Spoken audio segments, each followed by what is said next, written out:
tornadoes hit 5 different states yesterday, and thankfully we were spared. But 96 years ago, parts of the...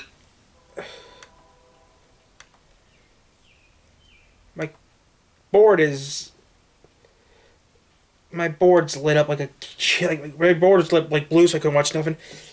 So yeah, 100 years ago, which is in 2 years from now, this recording. This is something. There's 2 big videos I need to work on, guys. I'm still working on the one video, but I have no footage of 1925. The 1925 tornado. So this recording, I'm doing it early.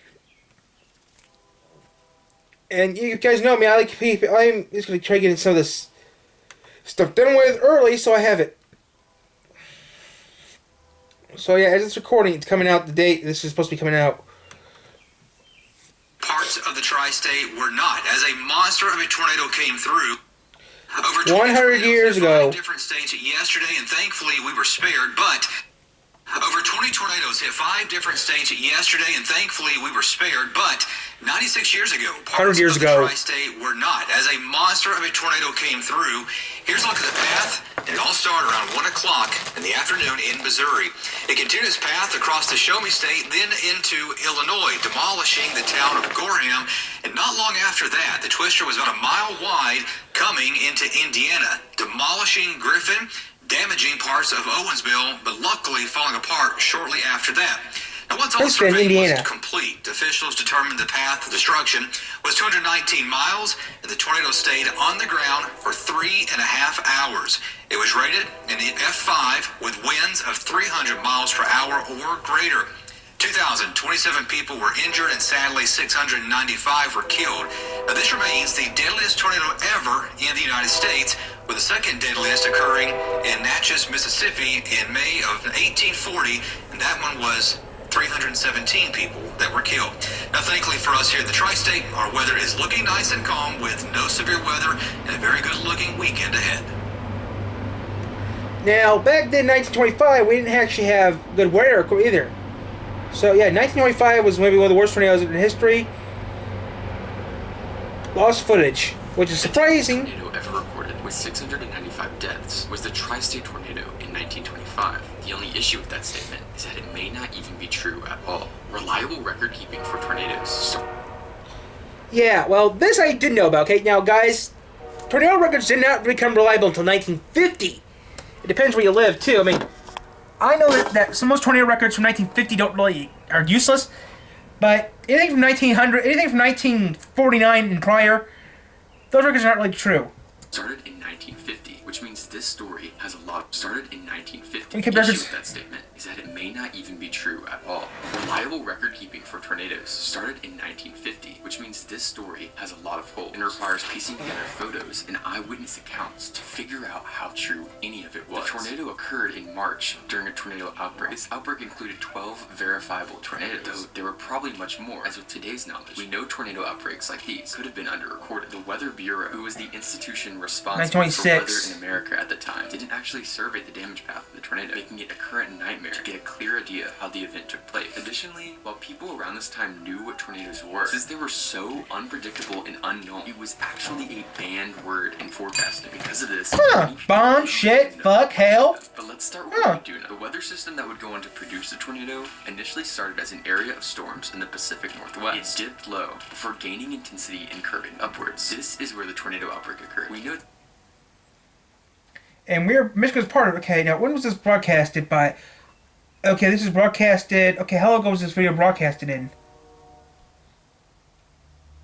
7 months ago. Okay, this is broadcast 7. Okay, this came out 7 months ago. Okay, then. Okay, then I will look at this because this might be. This because there is actually kept data for weather conditions during this time. Tons of studies have been done confirming that this storm did in fact produce tornadoes. Okay. It had the energy to create catastrophic ones. Unfortunately, past these things, it gets bumpy. There is conflicting evidence as to how and where the tornado formed. Experts initially confirmed it formed ahead of a cold line of air right here in Illinois, but that scientifically made no sense with the air pressure data in the region. The first sighting of the tornado was way further back through an area of forested hills in Missouri, right here. That also didn't add up. It was deduced that all these things were probably separate tornadoes. So researchers turned to data of damaged areas. They discovered that right here, around the town of Ellington, it was probably the most probable location that the tornado initially touched. Ellington, Missouri. On the other hand, was much easier to pinpoint, as the tornado dissolved pretty quickly, and with many eyewitnesses, it was placed here. So cool, we can just draw a line through these points and find the casualties along the path. The only dilemma here is this line we drew would be insanely long for a tornado track. In fact, it would be a world record by a long shot. The question now then is, was there any proof that this was one long tornado, or was this just multiple random tornadoes that people back in 1925 decided to draw a line through? Meteorologists decided to comb through more data. They ended up completely empty-handed for this area of the path. Even though other locations like Murfreesboro were so devastated that they were almost wiped completely off the map, there was just nothing here. There was no proof of damage, sightings of a tornado, or anything. There were also other locations like this around the tornado, but these parts could have just been summed up to rural areas, while many sites like Wikipedia asserted that the tri-state tornado was the longest and deadliest tornado ever. Plenty of experts contested this, stating there was simply no proof for such a claim. That didn't stop people from looking though. A research paper in 2013 came to the conclusion that a gap is clearly present, and in other words, this is almost certainly a separate tornado. Unfortunately, this mystery would remain unsolved for years. Many people just kept repeating that it probably wasn't one long tornado, while other people just read that it was and went with it. That was until 7 years later, a damage image was posted along with others on a weather.gov article. While these pictures were all claimed to be taken in Murfreesboro, Illinois, like we mentioned earlier, one picture was unlabeled at the bottom, like the rest. While the image is extremely grainy, there is no evidence in the background of any establishments, such as a large city or town, and the terrain is extremely flat, like it's some sort of farm or rural area. This media had been completely lost until now, and while it wasn't any confirmation, it was definitely interesting. A search was employed to find the originating source of the photo. Some people even went to local libraries and read through old encyclopedias to find anything that could newspaper use articles evidence too. during this time. So I did. Analysis into atmospheric conditions of the time actually supported the idea of one single tornado path. The storm that produced the tornado was a classic supercell, which means it had less interference with rain, which could have allowed it to last longer. Using AI, people were also allowed to deduce more precise air pressure data, which supported it more and more. While there weren't any substantial rating systems at the time, researchers found evidence of satellite tornadoes around the damage path, indicating that the main tornado was so strong that it started developing more twisters around it. The idea just kept technically, being yeah. supported more and more. In fact, the original researchers that declared it was certainly a separate tornado adjusted their statement to say we could not determine conclusively if it was one or multiple tornadoes. At the peak of all of this madness, the source image was finally found through Missouri State Archives. An exact match was identified from the same date. It was ironically digitized March in 18th. 2013, the same year the original research paper Iron was County, written. The description cites Missouri. the image as damage to Annapolis, Missouri. And zooming into our map, the damage point is placed right here. This actually fills in the gap of mystery on if the tornado was there or not. With this evidence, it was safe to conclude that the mystery was solved, and the path of the tornado was indeed record-breaking in length and in casualties. So the 1925 tornado actually did happen. There's records of it happening. The biggest financing event of spring is happening now at Tractor Supply. For 10 Michigan, well, I won't count Michigan because Michigan, The morning of March 18th, 1925 was like any other for the small town of Murfreesboro, Illinois. But by the end of the day, the deadliest tornado ever recorded in U.S. history would destroy it, leaving 234 people dead. The devastating twister, known as the Tri-State Tornado, began in Missouri around 1 p.m. So we know that the tornado started somewhere near Ellington, Missouri. That's in southeast Missouri, and it quickly raced northeast through basically the entire state of Illinois from west to east, and it lifted somewhere in Indiana.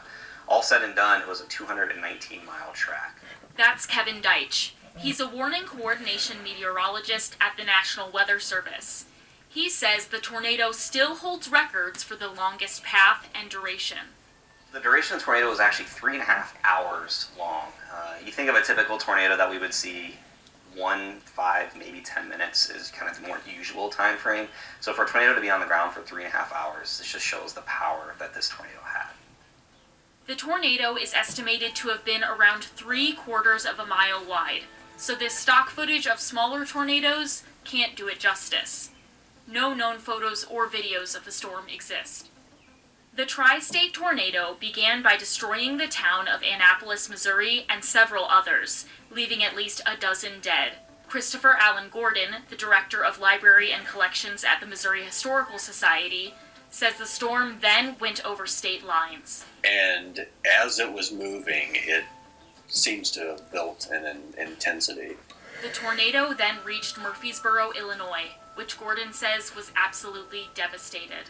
One of the really interesting accounts that we have of the tornado coming into Murfreesboro is actually a railroad engineer entering the city as the tornado was actually hitting Murfreesboro. Really? He describes seeing the town just like disintegrating as he's coming into town. And he said the wind and being pelted from this debris is actually shaking I remember the Colin train, and perform- they I like to go decide back to to just go 3 years. ahead and just plow through the debris, trying to get to downtown Murfreesboro. And it comes to a stop, at the station, and he said just there's bodies lying in the street, the houses and buildings are just, totally collapsed. The storm left over 200 people dead and a fire in its wake. But the tornado wasn't even close to being done. It continued to move east through DeSoto, Illinois. DeSoto sadly holds the record of having the most student casualties in American history. So 33 students died when the tornado directly hit their school in the middle of the afternoon. It then entered West Frankfort, Illinois. West Frankfort at the time was a mining town. They had coal mines. Most of the men were at work that day underground, and they come out and they find that their town is just absolutely devastated. And their families, many of them lost their families, and so it's just one case after another of this devastation as it's moving across Illinois. Finally, after 3.5 hours, the tornado gave out near Princeton, Indiana. So this is the deadliest tornado that we have on record. 695 deaths and actually 2,027 injuries. So just a devastating tornado. Deitch says the storm was formed in a supercell, which is what gave it so much power. So supercell is basically the whole thunderstorm itself is rotating. And so out of the supercell thunderstorms, we tend to get our worst weather. With over 300 mile-per-hour winds, it is considered an F5 tornado. And while tornadoes like this still happen today, our warning systems are much better now than in 1925. So there weren't warning systems in place in 1925. People relied on their own sense of really how to read the weather. They really had no really accurate models for predicting what the weather was going to be like, and certainly not these storm systems. Buildings today are also much safer, and many homes in the Midwest have basements or storm shelters. These homes were not constructed really in a manner that could hold up against such intense winds. So if it was enough to shake a steam engine while it's going down the railroad tracks, a wood frame home, even a brick home, would not have had a chance. And though many Midwesterners like to step outside when there's a tornado warning, Gordon says we shouldn't take them lightly. We kind of take the weather system warnings for granted nowadays, and I don't think that we should. You should always be aware of what the conditions are